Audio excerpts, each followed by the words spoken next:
নমস্কার বন্ধুরা, বরাক তাণ্ডব ক্রিকেট চ্যানেলে আপনাদের স্বাগত।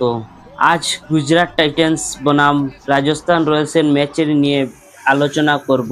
দেখো বন্ধুরা, দেখতে দেখতে রাজস্থান রয়্যালসের কি হয়ে গেল, হঠাৎ তারা পয়েন্টস টেবিলের নম্বর থেকে নিচের দিকেই যাচ্ছে। দেখো, আজ তারা গুজরাট টাইটান্সের কাছে ৭৭ রানে হারছে। টি-20 ম্যাচগুলোর মধ্যে ৭৭ রানে হারা অনেক অনেক বেশি। বন্ধুরা, গুজরাট টাইটান্স আজকে কি ভালো পারফরমেন্স করছেন।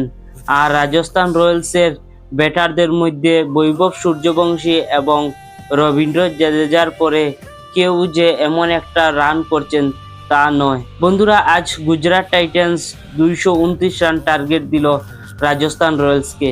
আর ওই টার্গেটটা চেস করতে রাজস্থান রয়্যালস একের পর এক উইকেট পড়ে যায়। তাহলে বন্ধুরা, ওই রানটা কি চেস করতে পারতো না রাজস্থান রয়্যালস?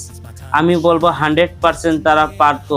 কিন্তু বৈভব সূর্যবংশী আউট হওয়ার পর কেউ এমন একটা ধৈর্যশীল ব্যাটিং করেননি যে ম্যাচটিকে ধরে রাখার জন্য।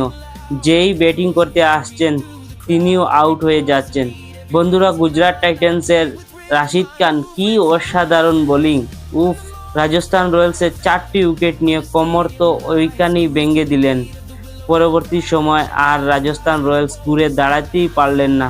এমনকি বন্ধুরা, এই ম্যাচের মধ্যে রাজস্থান রয়্যালসের হারের পর গুজরাট টাইটান্স যে 2 নম্বরে পয়েন্ট টেবিলে চলে গেল, যে টিম ভাবছিলাম কোয়ালিফাই করার সম্ভাবনা একেবারে নেই, আজ সেই টিমটা 2 নম্বরে চলে গেছে। আর রাজস্থান রয়্যালস শুরুতেই তারা কি পারফরমেন্স!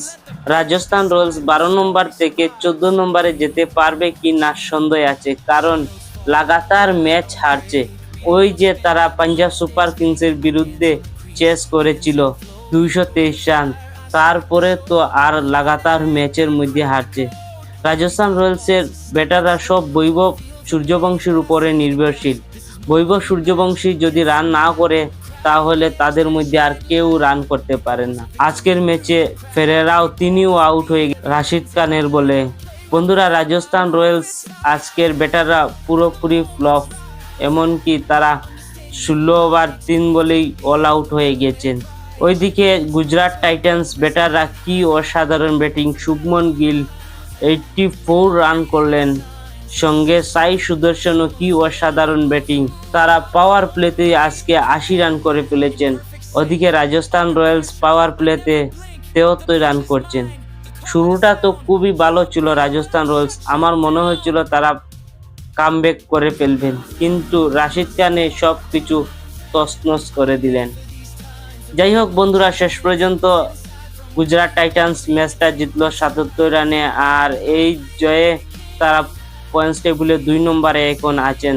গুজরাট টাইটান্স এই ম্যাচ জেতার টার্নিং পয়েন্ট আমার মতে রাশিদ খানের যে 4টি উইকেট নিয়েছেন রাজস্থান রয়্যালস, ওটাই হচ্ছে গুজরাট টাইটান্সের ম্যাচ জেতার টার্নিং পয়েন্ট।